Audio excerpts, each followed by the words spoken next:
Welcome back to the Open Up Podcast, everyone. It's episode 88 with Jaimee Sheridan, new happiness co-ambassador. Congrats. Thank you. Great. Thank you for making time to do this in your safe space or place, which is your car. Thanks for having me. Yeah, it's quite cool. First question straight off the bat, I'm sure you've heard this before. Could you please describe the way that you view yourself as a woman and or human? I've been thinking about this for a while because I was never really sure on how I saw myself, and I've come up with something simple and sharp, and it's just kind and colourful. Well, that is simple. And I would agree. Like, having met you a few times, yep, absolutely. Thanks. Yeah, it's straight to the point. Let's dive straight into your story, which starts in childhood. You happy to walk us through that? Yeah, absolutely. So I grew up with, I was the second child and with my mum and my dad, and I thought my childhood was normal, and it turns out it wasn't. My dad had cardiomyopathy. He had that before I was born. So I just was born into a world where he was always sick, and we were always in the doctor's hospital, and he was not home all the time because he was obviously in hospital for long periods of time. So Mum did the best she could, and we spent a lot of time with my grandparents, and it became normal, and I just thought everybody's dad was sick. And yeah. And I remember this one time, it was in October, it was his birthday, and we got to come home from school and set up this big surprise party for him because it was his last birthday here. But as a kid, we didn't take that in and have it as the impact as it really is. And we were just so excited. He was home, and it was like, yeah, this is Dad's last birthday, but it wasn't cemented in on why that was. Yeah. And he actually passed away the next month, actually, just under 4 weeks later. And I was 8 years old, and it was really difficult as a child because grief is a really hard and personal thing, but as a kid, you just have no idea how to process that or even understand it. I just remember being really hurt and angry because my dad was gone. Like, why did everyone else have one, but I didn't? And I just went into this really little shell of being quiet, and I never spoke about him because it made people feel awkward. And I would get that look of, oh, you're that girl that lost her dad. And then that's when the identity of the girl who lost her dad was created. And I lived through that for many, many years because that's who I thought I was. And I remember going to school and everyone just looking at you like you were on a different planet, but that was just their way of not knowing how to make me feel okay. Yeah. And then we lived, that was, so when I was 8, and then in early high school, my mum called my sister and I into the room, and my uncle, which is my dad's brother, was always really sick. But we never really understood why he was sick. And she explained to us that he had HIV passed down through a blood transfusion when he was a child. Wow. Yeah, so we never knew that, and my mum was the only person that knew that. My dad didn't even know that before he passed away either, and so that we were told that a couple of days before he actually passed away as well. So there was that next death in our family that was normal to us too because we had already lived it with my dad. And then my grandfather, which is my dad's dad, he passed away maybe a year or two after that as well. So that was a pattern of 3 big men in my life that had gone, and it was still that normality that this shit just happens to everybody. Like, it's nothing. Yeah. And we were used to it. Why we were really sad, like, me and my sister were processing this as teenagers where everything's at that awkward age anyway. And like, we went through some fucked up shit, but we just didn't realize, like, we saw all of them, like their bodies after they passed away and all that kind of stuff, but it was never a big deal in a sense. So, and then I kind of left school with that and kept it all inside and just buried that down. And I was quite shy and I was extremely overweight when I left school. And I had just come out of year 12 not knowing who I was and never really finding my place in the world of who I belonged or where I belonged. And the friendship circle, I wasn't sure. And I just went to the pub after my exam with a group of friends once, and I got drunk for the first time. I was a bit of a late bloomer. And I'm just thinking, this is awesome. This is kind of like a mask, I guess. I can just be this person that, makes people laugh and happy and can hide behind her weight and drinking and that kind of stuff. So then that new identity of the funny fat chick took over. So I just kind of rolled with that, and it just progressed and progressed through probably the next four years, I guess. Wow. Yeah. And I thought I was happy, but I was just coasting along in life, not really caring. You know what your early 20s are like in that. And our world kind of crumbling down one day. I got a phone call that my mum was in at the doctor's, and there was a problem with her white blood cells, and I just knew straight away that she had cancer. And that afternoon she was hooked up to chemo and she had leukemia. So we went through this big process of her having to move down to Melbourne. We lived 2 hours from the city and lived there, stay in the hospital there for a few months, just getting treatment and going through that process of getting a bone marrow transplant. And that was really hard. Like, I would come home from seeing her and I was alone, like I wasn't with anyone, and I just felt so alone. My sister, she was great, but she had her partner, so she could go home at the end of the day and, go through the motions with him, where I felt alone. I didn't feel like I had anyone, and I just kept going further and further into that shell of not wanting to lose my mum and being scared, and also trying to keep going in life and be strong for her. And I started losing a lot of weight. It wasn't in a healthy way. I didn't eat. I wasn't hungry. I was just really stressed, and that's how my body reacted. So as I was losing that weight, I was losing my mask along the same time. So I felt even more self-conscious and vulnerable and stuff, because it was like everyone was seeing what was underneath me. My funny fat chick was going away, and who was I without that weight, kind of thing. And so she ended up getting better and coming home, which was really, really great. And it was kind of adapting to that new world of mum being home now, and I have the responsibility to take care of her. Her doctors weren't there, and it was up to me. And like, obviously Dad had passed away too, so it felt like it had fallen onto me. And during that time, I just never really knew still who I was and what I was doing. And I was very much a people pleaser, and I would kind of just fit into who I needed to be when I was around certain people. And after losing so many male figures, I discovered I had this, not at the time I knew it was a limiting belief, it's only come out recently, that I just have this attachment to men because I fear that they're going to leave. So I spent so much time chasing the wrong people, and when they were pulling away from me, I was just grabbing on that inch tighter, like, you can't leave me. I don't want another male to leave me, kind of thing. And I remember one of my friends at the time come up with this idea that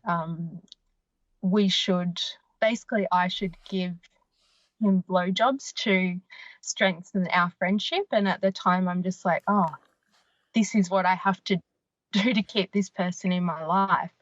And that went over for a period of a long time, and he had a partner as well. So I become the other woman. Sorry, is my connection okay? It's just come up poor connection. Yeah, I'll just wait till that goes away. Cool. Go again.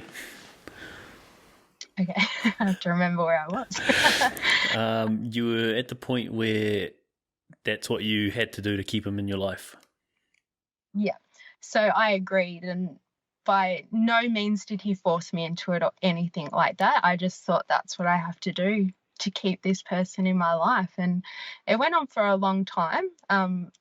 And it got to the point where I didn't really think about his partner either in that. And it just shows the place that I was in emotionally, and wanting to keep that male in my life as well, and just not knowing how to say, well, no, like, because I didn't have feelings for him. I didn't particularly enjoy doing it or anything like that. I just thought this is what I have to do to keep him in my life. And so that was kind of going on as well. And then my grandfather, my mum's dad, him and my nan were those people that kind of took me and my sister under their wing and helped raise us while mum was busy with dad and then her own illness and that kind of stuff. And they were the two constants that we had in our lives. Yeah. Especially my pa. He was that man that didn't leave, and he was still there. And then he ended up having a really bad fall and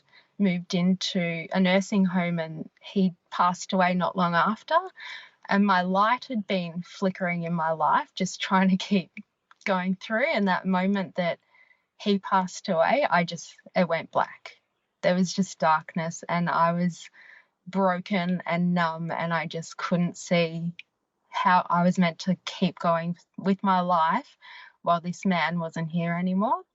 And I remember us sitting around the table planning his funeral, and my family were just laughing and stuff, not in a disrespectful way, but just finding enjoyment in his memories. And I kept thinking to myself, how can you be laughing right now? Like, I can't stop crying, and I feel so broken. But that was just everyone else's way of dealing with their loss and their grief, because as I said before, it's so personal to everyone else. Yeah. And I struggled with that for a long time, and I gave up. I didn't care, and I was still that other woman, and my drinking was just, I wouldn't go out and have one or two. I would go out and get completely blackout, just wasted, so I didn't have to feel. And I was just making poor decisions and just being that person that I never thought that I would imagine I could be. And I was waking up thinking, how am I here? Like, what am I doing with myself? But I just didn't know how to get out of it. And I just had this really big sense and fear that I was going to die. And my sister and I were going overseas, and I'm like, I'm just going to die on this plane. Like, I can't get on it. There's something. Yeah. And I went to counselling over it and trying to push through it. And the doctor gave me some Valium just to get on the plane. But I discovered by Googling it, because I just literally Googled, why do I feel like I'm going to die? And it come up with all these symptoms for anxiety. And it's like, oh, me. Not only have I had it through this tiny little bit, I've had it for years and just had no idea what it was, because it's new to me. And so going through the process of counselling and trying to just get on that plane, like it really did help, the counselling, but I still needed more to understand anxiety. I was just really curious about it. And I got to the point where I flew over there with the help of Valium, and then I got on another flight while we were in America, and I almost got off the plane because I didn't have my Valium. I'm like, what is going on? You can't get off this plane, like, get back on. So I ended up coming home and I was fine. I'm like, oh, anxiety, it's cured. It's gone. I don't have it anymore. I was only worried about getting on the plane. I've done that. Like, what else can it do for me? And then I met a guy and it's like, hello, I'm back, anxiety. He was a really nice guy, but he wasn't ready to commit, but he wasn't strong enough to tell me that. So the more he pulled away, the more I was latching on, holding on to this guy, like, you have to stay. I can't have another man leaving. And I just started feeling horrible because I could see him slipping away. And then he decided to he said one day, like, oh, I don't know if I can do it. So I said, I'm like, okay, let's be done. Like, we can't do this anymore. It's time to let it go. I can't go on like this.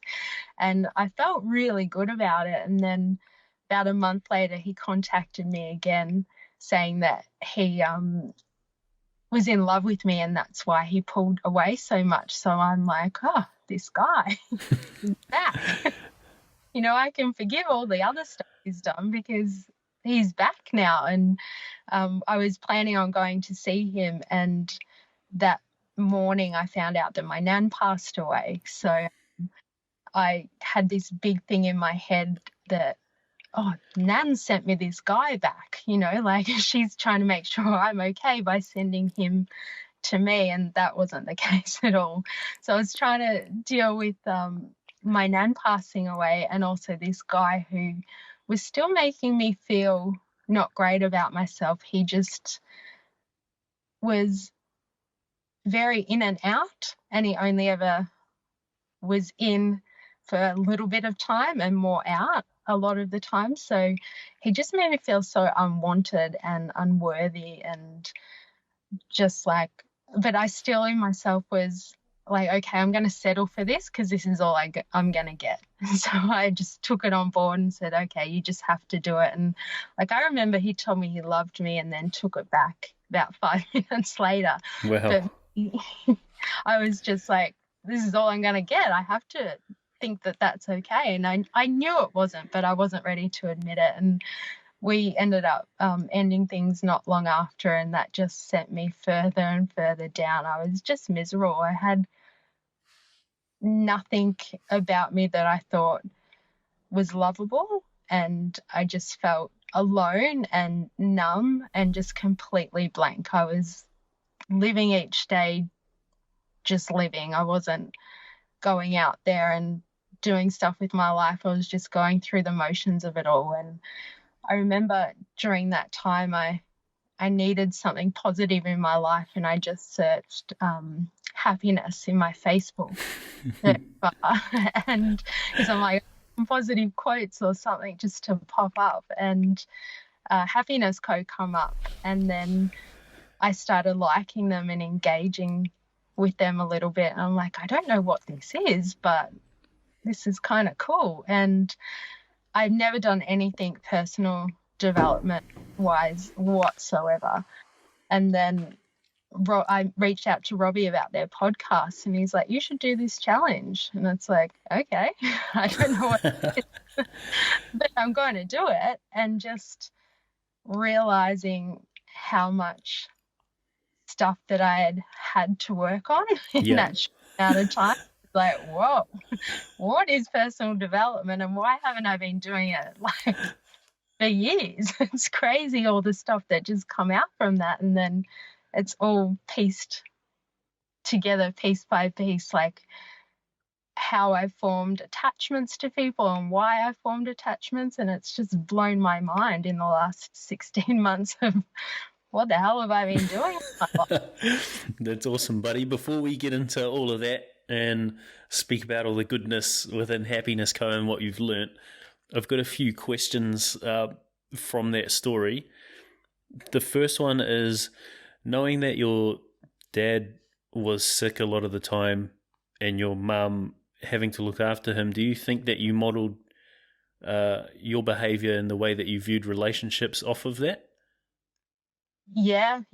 I've never really thought about it that way, actually, but yeah. Yeah, because I could understand you feeling like you need to please men and keep them around if that was literally what your mum was doing.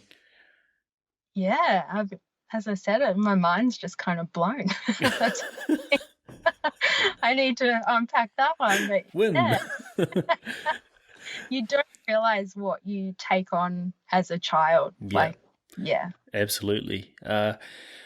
Was there, you spoke about that last birthday with your dad and not really understanding the significance of it. Was there any guilt from there on for not having celebrated that, I guess, as you would have liked, looking back now? Not particularly about that. I I hold most of my guilt about my dad in that I don't remember him that well. Okay. I was 8, and the memories I do have are of him when he was passing away and that kind of stuff. And I know more about his death than I do the person who he was, so that I hold guilt over that more. Yeah. Wow. Have you been able to work through that or relinquish any of that at all? Yeah, in the last few months, actually, it's all kind of come ahead of this stuff. And Michelle, Michelle, she recommended writing letters. So I did 21 days worth of letters to my dad, and just kind of, it wasn't necessarily pouring my heart out every day, but it was just communicating him in the only way I have, with him the only way I have, I guess. But he, I've been learning more stuff about who he was from my mum and my auntie and that kind of stuff that they've never really thought, oh, we know this, but Jaimee doesn't. So, yeah, it's been quite cool learning who he was and how similar the two of us are. That's awesome. That's really cool. Were you able to talk to anyone about how you felt or what you were thinking after losing your dad? I know you said while at school you were treated a certain way and people sort of distanced themselves because it was that awkward conversation. Were you ever able to open up at all about it? No, never. And I've been like that majority of my life, just things I've just kept to myself. And if I would open up, it would be a very tiny bit. It would just be kind of like laugh it off and push it down and keep going. Yeah. And laugh it off means that it doesn't really, you're giving people the idea that it doesn't really matter too much just in case they react or they cringe or like it's awkward, and so you're sort of defending yourself before you even put it out there. Yeah, 100%. Yeah. In terms of that, like burying that trauma and losing your dad, looking back now, do you understand how it influenced your behavior moving forward? Yeah. In a massive way. How so? With attachment too, and that fear of people always leaving, because that's the thing that I had. I just focused on those who left instead of remembering who was here. And I didn't realize that I spent a lot of time chasing those that couldn't stay, just to validate that was right, that men always leave. So yeah, that attachment is something that I've really been working on in the last few months after I discovered I was doing it. Just trying to keep who I was and not latch on to everybody. Yeah. Damn, that's powerful to break that down and to be able to work on and eventually relinquish. That's going to be profound for your life. Yeah, it really is. It's probably my biggest growth will come from healing that, and I've done so well. I've still got a little bit more to go, but yeah, I've come so far with it in the last few months. Who did you have to become when your mum was sick? Because I know you said that, like, although your sister had a partner, you'd have to be alone pretty much throughout that whole thing. Did you have to change in that situation at all? Yeah, I kind of took on the role that my dad would have taken, like her, just to be her support and her partner in life, I guess. I know that sounds a bit weird, but I stepped into the role he would have taken if he was here, and yeah, helping her through that. Do you feel like you ever let go of that role at all? I struggle with it and I still do hold on to that, but it's something that I'm getting better with, but it is a hard role to break, because I think the guilt steps in there too. Like, it wasn't her choice that her husband passed away and stuff like that, so I hold that guilt, like I can't leave her alone. I don't mean this to sound rude or disrespectful at all, but did you find a sense of validation in having, like, in playing that role? and knowing that you were being like the protector or the support for your mum? Not particularly, no. I always, when people would say like, "Oh, you're doing such a great job with helping your mum and stuff like that," I always really shy away from it and don't like that attention. I just do it because she's my mum. So yeah, I don't think I have get validation from that, no. Okay. Moving on to uh, being, I think you said the overweight girl who was funny. Yeah. Do you feel like being overweight was a way to, I guess, self-sabotage or protect you from, like you did with the laughing it off, protect you from people not accepting you? Yeah, yeah, I think that. Yeah. Yeah. Wow. Yeah. Jeez. That's, I never did anything about it. pardon? I never did anything about my weight. I would just, be unhappy with it, but I didn't go to the effort of actually changing it. So yeah.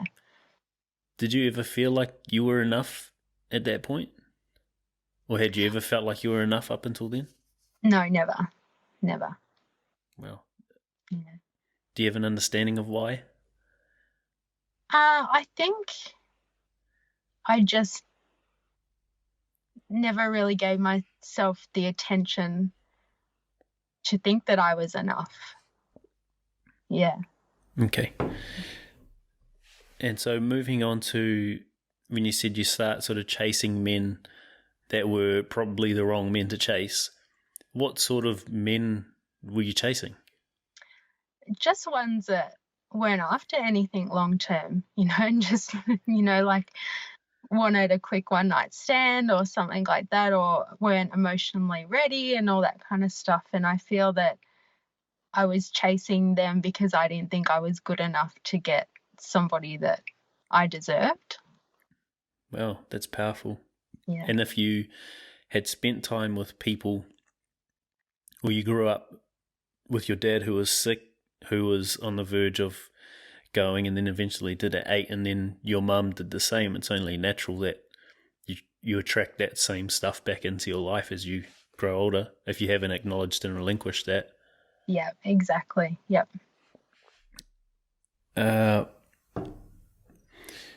Was there ever any guilt for being the side girl? I know you said you didn't think too much about it, but I've definitely been the side guy before, and there was a lot of guilt, a lot of self-hate. Was there any of that for you?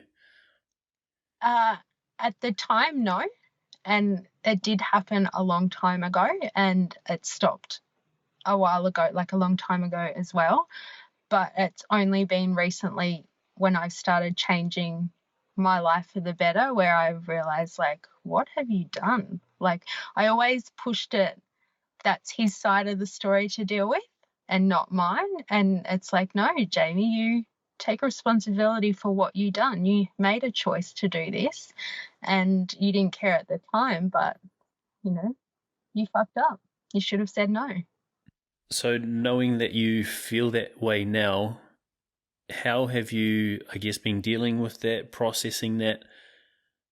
Because for a lot of people in that situation, that would turn into like self-loathing or self-hate. Yeah, I kind of separate the person I was then to the one I am now and look at it like, I did fuck up. I made a mistake, and I know that the person I am now would never, ever, ever do something like that again. And I just hold myself responsible for it and take responsibility, but know that I'm changed, and I just know in my heart I would never do anything like that again. Is there a lesson in that for you? Yeah. What is it? To not be a people pleaser for start, and to also not hide behind the excuses of that I did it because I needed to keep him in my life. Yep. Or that or connections there again. Is Jeez, it okay please. on your end? It's okay, my end. Oh, now I'm gone. What?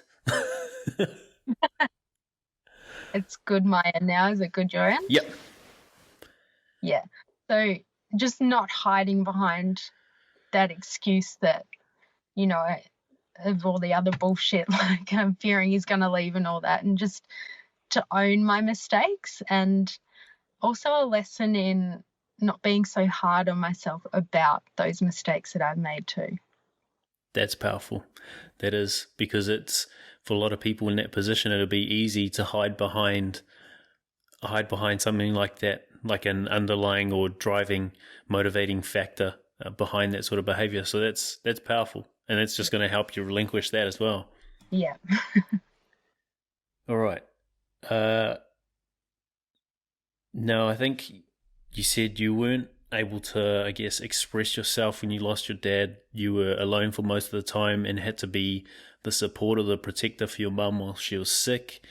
And then we move on to like losing your granddad. You said you were crying while you were planning his funeral. Were you able to express yourself when you lost him? No. That's all I could do was cry, and just that, that really heartache that you get sometimes. Yeah.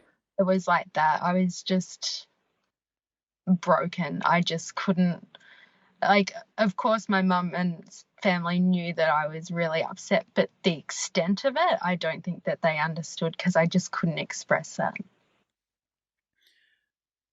Looking back now, do you think that was like an accumulation of the loss of your dad and then the loss of your granddad? I think so. I think it all kind of just come out, because he was a father figure to my sister and myself, and he stepped in and took that role once Dad passed away. So I think that brought out, when he did die, it brought out a lot of the locked up trauma from when Dad did pass away. Well, and if you didn't already have that belief cemented that men leave you, then I guess when he passed away, that sort of just solidified it. Yeah.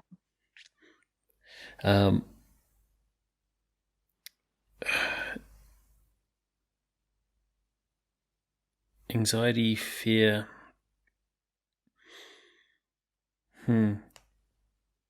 Insane. I think you said with your anxiety, it was like a fear, especially while you were traveling, a fear of dying. Do you think that goes back to because you'd grown up with sickness, both with your dad, your uncle, then your mum? Yeah, I think I just, deep down, it was like, well, Dad died when he was young, Mum got sick, I'm just going to die when I'm young too.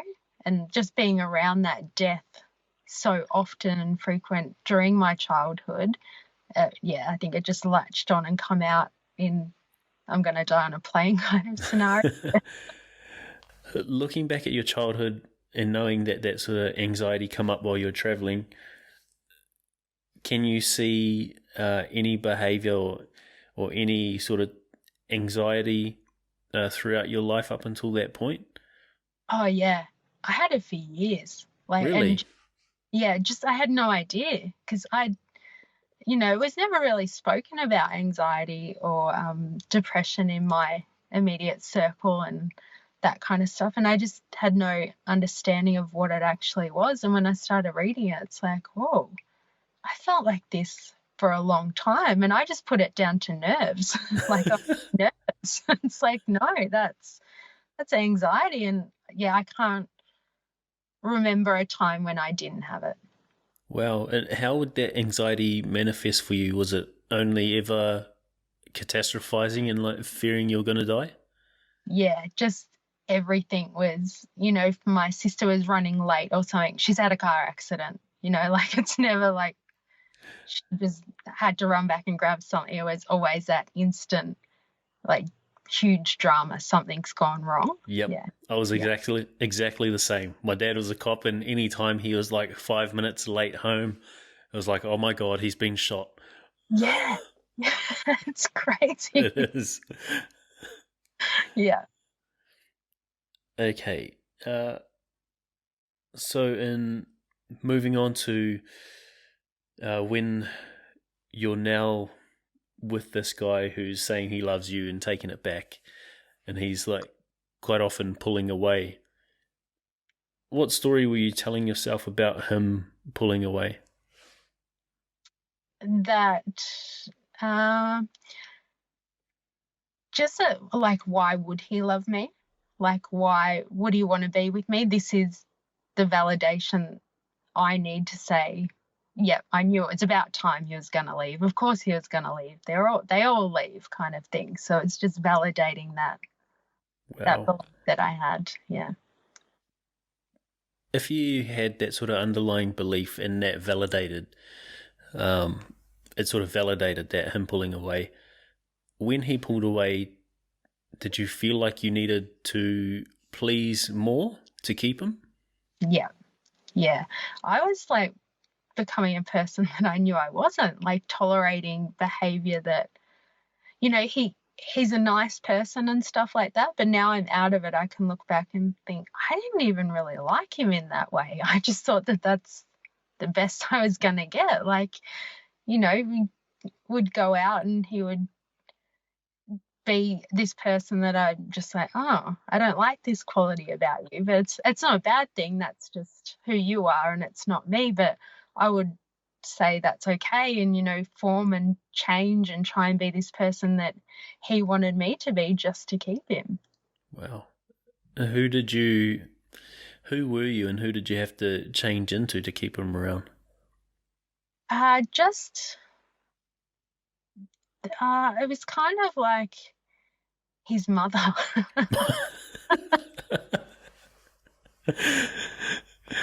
You're just looking for someone to look after.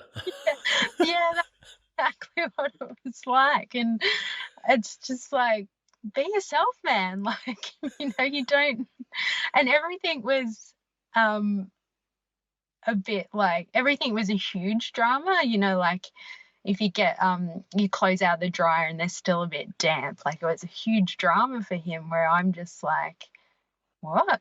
Like, who cares? Just wear it wet. But I was like validating his behavior, like, oh, I know it's so annoying, and just going along that track just to Wow. him with, yeah, it was so bizarre. um, I guess going back to when you lose your granddad, knowing that your mum played the support role for your dad, you jumped into the support role for your mum, and then you're sort of doing a similar thing, like mothering this guy after your granddad's passed.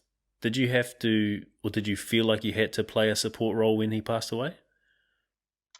Uh, Not really, no. I think I needed that somebody to support me, to be honest. I just, yeah, there was nothing that I could give once he passed away. We stepped in and we all like took care of my nan and that kind of stuff. So I guess it did come in a little bit with her, but yeah, I feel like I needed that support role at that time. Did you get that? Yeah, I did, but in saying that, I wasn't really open about how I was feeling, so they couldn't really support me the way I needed to, because they can't read minds. Damn it. Unfortunately, with my mum, I become like really snappy towards her and quite angry towards her and stuff, because she didn't understand how I was feeling, but I kind of took it out how I was feeling on her, but they didn't have any idea how I was really feeling inside, because I just put that smile on and kept going. Yeah.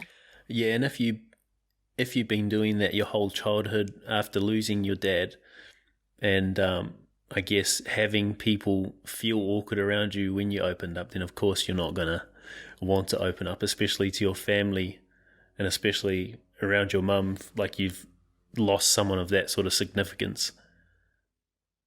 Yeah, exactly. And I think with her too, like, she lost her husband and her parents and all that kind of stuff. I didn't feel like I wanted to put more pressure on her. Yeah, yeah, and in a way, it's sort of you uh, subconsciously or unconsciously affirming that no one understands you. Yeah. I didn't even understand me, so I don't know how it would. Yeah. Let's fast forward back to recovery. You've typed in happiness on Google, found Happiness Co. You've started interacting Robbie's told you to do the 21-day happiness challenge, I think.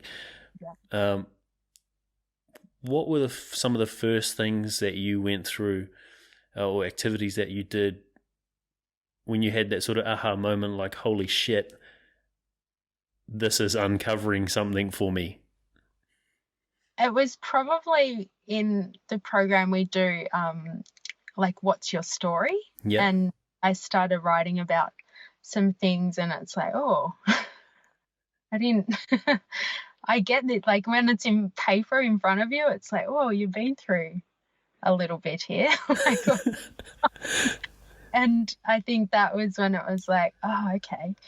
And once I got out of the 21-day challenge, I went into their mentorship program, where it really makes you dig in, and just finding stuff out about myself, and that I discovered that I've never felt that I was worthy my entire life, and just starting to unpack little things about that, and going into the whys I'm feeling like that. And then, yeah, it kind of just snowballed into this big thing of like, that's it. And then unraveled ever since. Could you, I guess, give a overview or a summary of what's involved in that for anyone who might be interested? In the 10-weeker? Yeah.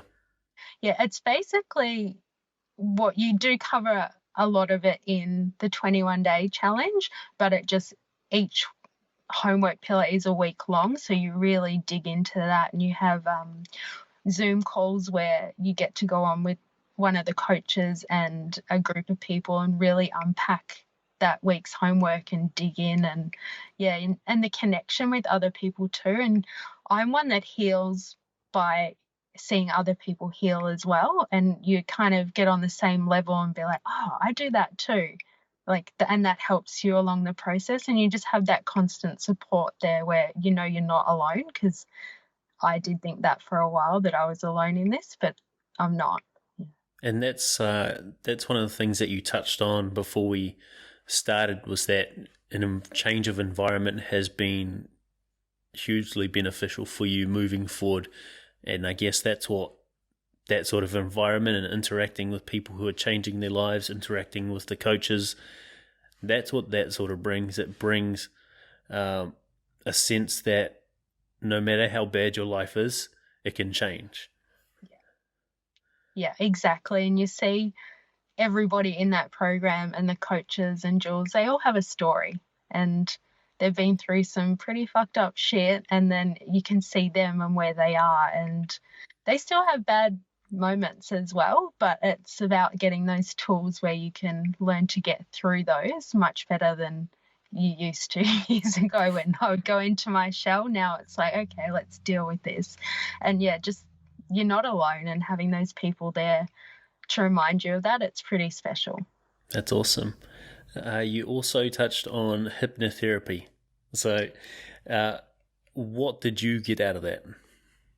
Well, I did try that for when I got back from overseas. I'm like, I need to be able to get on a plane without Valium and because I don't want to get that addicted to that stuff. And so I rang him, and I just connected really well, and he was studying psychology, which fascinated me.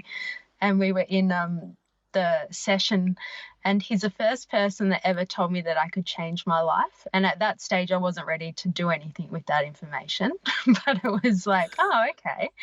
And I got that, and I think I went to I got it for a mixture of fear of flying and anxiety, and I went to get on a plane by myself for the first time about 3 weeks after it, and I was fine. Like, it was incredible. I didn't need any Valium. I was calm, no anxiety or anything. I'm like, this is awesome. And it was so helpful for me. That's amazing.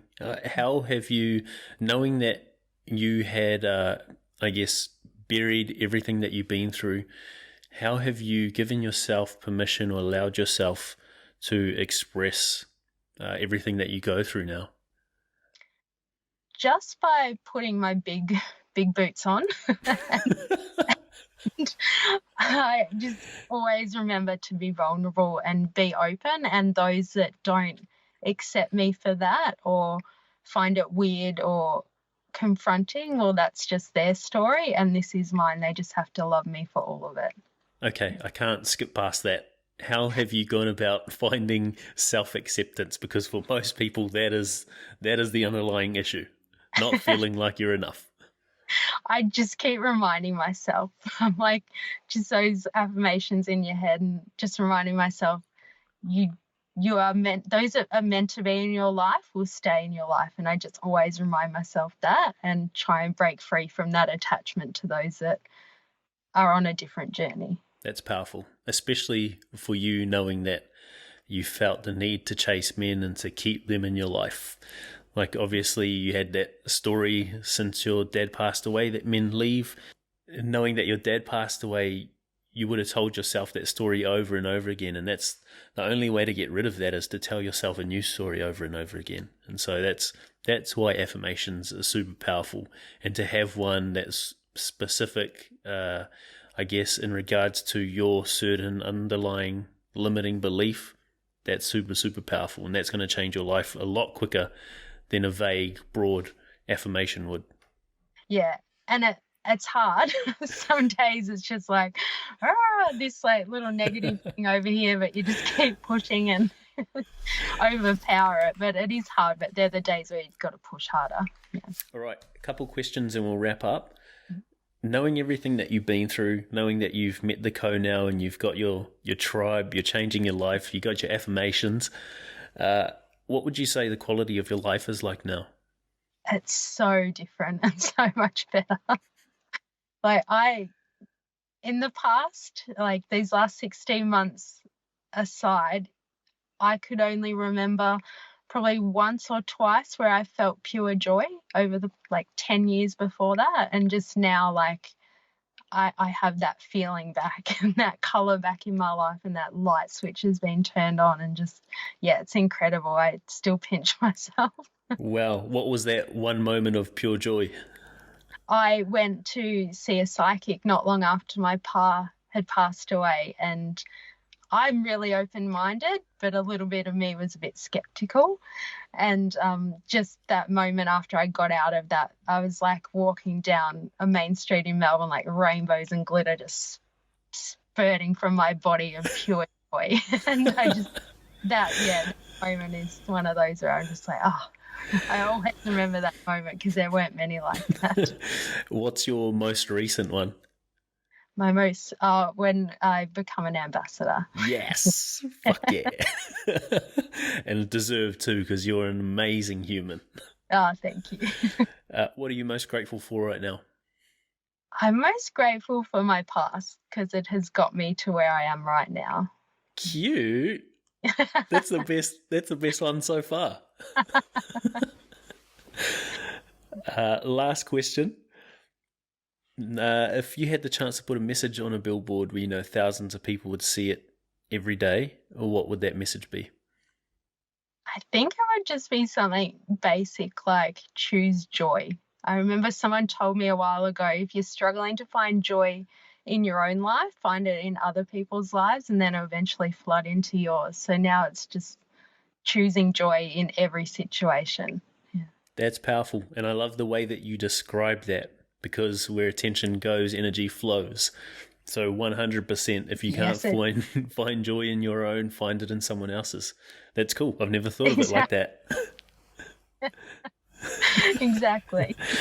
All right. To wrap up, I want to acknowledge you for doing this in your safe place in your car, for persevering through all the cutouts, but most of all for who you are as a person, having met you, having spent some time with you and knowing what you've been through. I'm very, very proud of you as a friend, and I'm grateful to have you in my life, grateful to share your story, and grateful that you're now an ambassador for Happiness Co. Oh, thank you. I'm so grateful. You're incredible when you do that. Thank you, buddy. You have a good day, eh? Okay, thank you. Bye. Bye.